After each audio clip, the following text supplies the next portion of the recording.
Ouais, mais mes amis, aujourd'hui, c'est une journée spéciale. Ben, à vrai dire, en voyage, pas mal toutes les journées sont spéciales parce qu'on découvre des choses nouvelles tout le temps. Mais particulièrement aujourd'hui, parce qu'on est dans la région de la Ruta Puk. Et la Ruta Puk, ben, c'est une région qui est au patrimoine mondial de l'UNESCO. La raison principale, ben, c'est le fait que dans le passé, il y a des peuples mayas qui ont immigré du sud pour venir créer, pour venir fonder plusieurs centres urbains, dont les principaux, Labna, Saïl, Kaba, et celui vers lequel je me dirige en ce moment, qui est Uxmal. Et Uxmal, ben, selon plusieurs, c'est encore même plus spectaculaire que Chichén Itzá. Et sans joke, j'ai pas vraiment de misère à le croire. Parce que hier soir, ben, j'ai eu la chance d'aller assister à un spectacle de son et lumière dans la cité de Uxmal. Le problème, c'était que, ben, c'est pas un problème, mais il faisait noir. Donc, j'ai pas pu voir complètement à quoi ressemblait la cité. Mais dans les jeux d'ombrage et dans les lumières, ben, je peux vous garantir que c'était d'une ampleur impressionnante. C'est pour ça que je suis très, très excité, parce que je sais un peu à quoi m'attendre et je sais que ça va être complètement incroyable. Là, je viens de quitter ma chambre d'hôtel, j'ai environ un 2 km. J'étais absolument tout seul dans mon resort. Pour la modique somme de 40$, une chambre avec air climatisé, une piscine. Ah, si j'en ai profité. J'en ai tellement profité. Ça faisait tellement du bien. On était loin des dortoirs sans l'air climatisé et à la grande chaleur. Fait que là, ben, il me reste quelques centaines de mètres à parcourir. L'ouverture est à 8 heures. Donc, comme à mon habitude, ben, j'aimerais ça être le premier sur place pour contempler ça. Et je vous le dis, hein, ce que j'ai vu hier, juste de vivre le moment dans l'obscurité, d'essayer d'imaginer un peuple vivre dans cette région-là, dans ces bâtiments-là, on se transporte, c'est vraiment... Ben, c'est mieux que dans tous les films, hein, parce qu'on peut jouer un peu dans notre tête puis s'imaginer pas mal tout ce qu'on veut. Donc là, ben, regardez, je vous laisse parce que le petit chemin que je suis en train de parcourir est pas très facile. J'ai des branches un peu partout. Donc, ouais, je continue ma marche et bientôt on va contempler le merveilleux site de Uxmal, qui s'écrit Uxmal, mais qui se dit pas Uxmal, sinon les gens comprendront pas. Uxmal, Uxmal, j'arrive. Oui, ok, c'est assez. On se voit tantôt.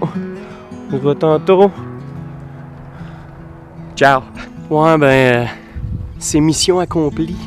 Je suis le tout premier touriste sur le site de Uxmal.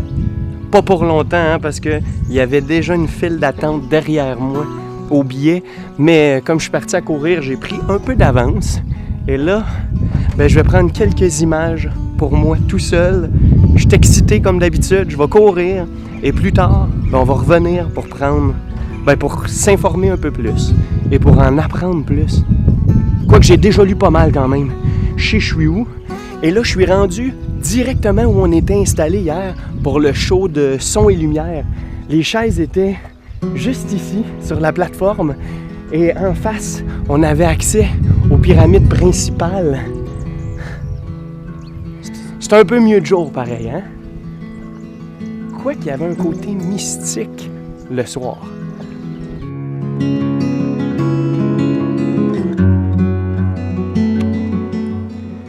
Situé à environ 80 km au sud de Mérida, les sites qu'on s'apprête à visiter font partie de la Ruta Puk. Et cette région du Yucatan est inscrite au patrimoine mondial de l'UNESCO. C'est ici qu'ont émigré des Mayas venus de l'actuel état du Campeche pour créer plusieurs centres urbains qui ont prospéré entre les 7e et 9e siècles. Et la plus belle, la plus spectaculaire, la plus impressionnante des cités, bien c'est Uxmal. Et ça tombe bien, parce que c'est ici qu'on commence la journée. Uxmal, remarquable par ses monuments et la beauté de son architecture de style Puuc, caractérisée par des frises finement sculptées au sommet des édifices. Uxmal, bien c'est l'ensemble le plus important du Yucatan avec Chichén Itzá, et c'est sans aucun doute le plus pittoresque. Le paysage autour de nous est de toute beauté, et la grandeur relative de la place, le regroupement parfait des monuments, en fait une des places les plus faciles et agréables à explorer.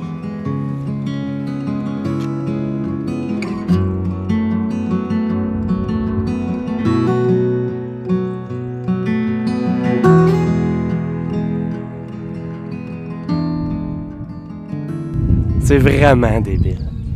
Et ce qui est cool sur ce site-là, contrairement à celui de Chichén Itzá, c'est que tous les bâtiments sont très condensés.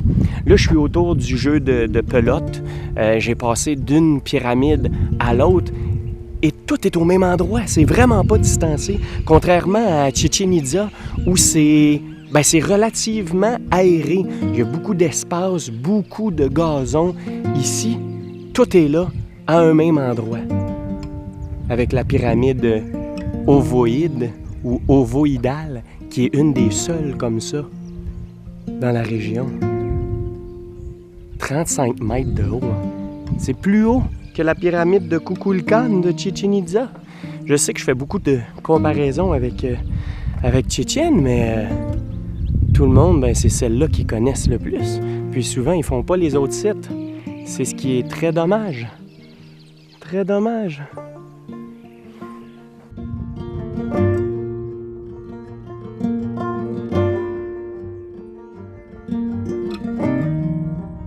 Beaucoup plus qu'un simple centre cérémoniel, Uxmal était la capitale politique, militaire et religieuse de la région Puuc, et elle comptait plus de 20 000 habitants à l'époque de sa prospérité. Aujourd'hui, elle renferme encore de nombreux mystères.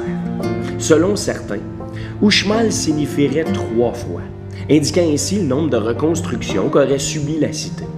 Une autre étymologie, quant à elle, signifierait plutôt le lieu des récoltes abondantes, ce qui correspond exactement à la réalité agricole de la région. Le site d'Uxmal était occupé bien avant notre ère, mais ce n'est qu'à partir de l'an 200 qu'il commença à se constituer un centre urbain avant de devenir une ville active qui commerçait avec d'autres cités de la région sud. L'activité marchande devint même le principal secteur économique et les commerçants parvinrent à occuper le haut de l'échelle sociale. Entre l'an 1000 et 1200, une vague d'émigrants originaires du Mexique central et porteurs de la culture toltèque déferla sur le Yucatan. Ces derniers introduisirent de nouvelles conceptions politiques et religieuses, notamment le culte du dieu serpent Kukulcán, qui apparaît dès lors sur les bas-reliefs des édifices.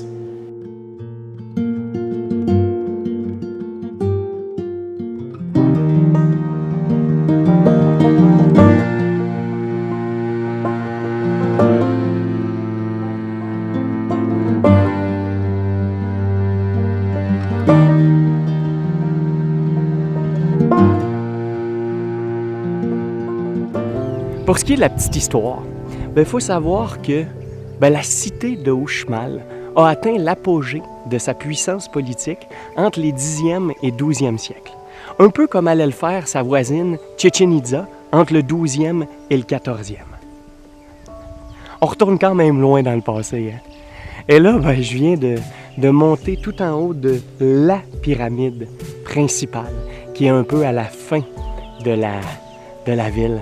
Et de là, on a une vue d'ensemble époustouflante qui nous permet vraiment d'apprécier l'ampleur, la grandeur de cette ancienne cité. C'est fou, man. C'est fou, on retourne loin, on retourne très loin. Et ce qui est intéressant, c'est d'essayer de s'imaginer de quoi ça avait vraiment l'air quand les pierres étaient recouvertes de stuc avec toutes les sculptures, une finition parfaite. Pas ça, c'est ici que ça se passe. Faut juste avoir un peu d'imagination.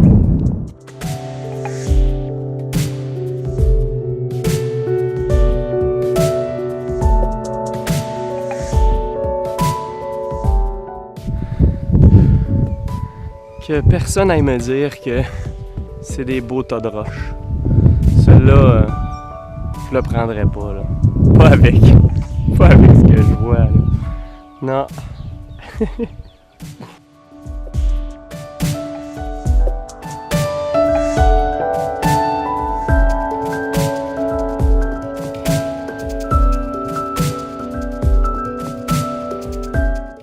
Pour des raisons inconnues, la cité commença à décliner vers l'an 1200. Les habitants émigrèrent vers d'autres centres et Uxmal se réduisit à un centre cérémoniel de moins en moins fréquenté et peu à peu recouvert par la végétation.